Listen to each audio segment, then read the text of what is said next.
அன்னப்பறவையும் புறாவும், swan and pigeon, moral stories for kids in Tamil. ஒரு நதிக்கரையில் அன்னப்பறவை ஒன்று வாழ்ந்து வந்தது. அது பார்ப்பதற்கு மிகவும் அழகாக இருக்கும்.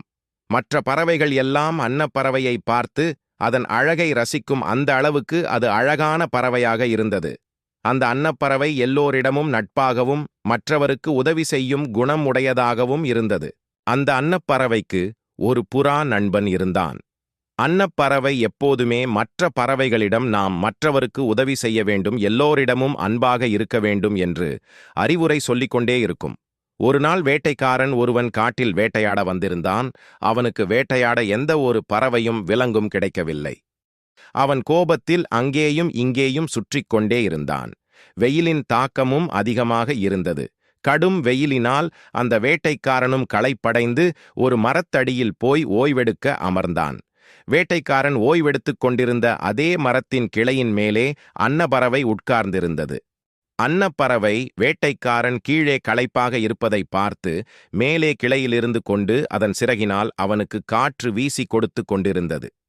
அந்த காற்றின் குளிர்ச்சியால் அந்த வேட்டைக்காரன் அப்படியே தூங்கிவிட்டான். அப்போது புறா அங்கே வந்து அன்னப்பறவையிடம் கேட்டது, நண்பா, உனக்கு இவ்வளவு பெரிய மனசா? இந்த வேட்டைக்காரன் மற்ற பறவைகளை எல்லாம் வேட்டையாடுபவன். நமக்கு தீங்கிழைப்பவனுக்கு நீ உதவி செய்கிறாயே என்று கேட்டது.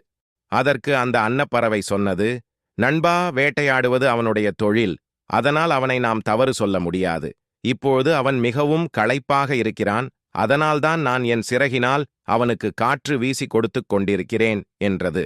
புறாவும் அப்படியா, சரி சரி என்று சிரித்துக்கொண்டே அந்த வேட்டைக்காரன் மூஞ்சியில் எச்சம் போட்டுவிட்டு அங்கிருந்து பறந்தது. முகத்தில் எச்சை விழுந்தவுடனே வேட்டைக்காரன் கண் விழித்துப் பார்த்தான்.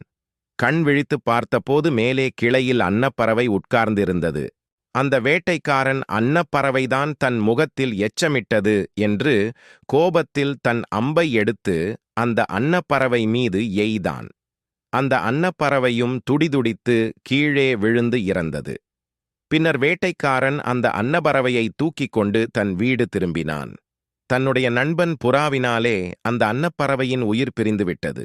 நீதி: நாம் சில பிரச்சனைகளை நம் நண்பர்களாலே சந்திக்க நேரிடுகிறது. Thank you for watching.